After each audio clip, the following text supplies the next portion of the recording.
Type 1 is the classic, because most people think of ADHD, short attention span, distractibility, disorganization, impulsivity, and hyperactivity. They can't sit still. That's type 1, classic.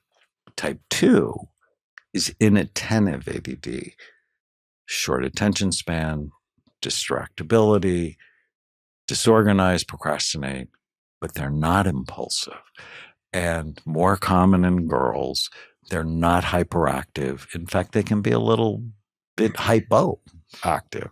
The third one is overfocused ADD, where the problem is not so much you can't concentrate, it's you can't shift your attention, that you get stuck. And if you can't shift your attention, you cannot pay attention. But it's a different mechanism. And I found this to be particularly true in children and grandchildren of alcoholics. And they tend to be argumentative, oppositional, worry. If things don't go their way, they get upset. And on the surface, they appear selfish. They're really not selfish. They're just not flexible. And stimulants tend to make them more worried and more upset. Type 4 is called limbic ADD. It's where their emotional brain is too busy. And it's sort of like ADD plus mild depression.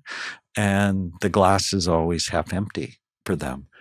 Type 5, which I think is such an interesting one, is temporal lobe ADD. They have problems in one or both of their temporal lobes, often goes with learning problems, but mood instability, irritability, temper problems. And then the ring of fire, that's one I may be most known for. The problem is not low activity, it's too much activity. Please don't give them a stimulant because they can become violent and aggressive. I actually use a supplement to calm things down in their brain, very effective. And then the last one's anxious ADD, where they're really anxious. And so they tend to be early to things, but disorganized, distracted, so on. So knowing the type, and that's why Ritalin has a bad reputation. For the right brain, it's miraculous. For the wrong brain, it's a nightmare.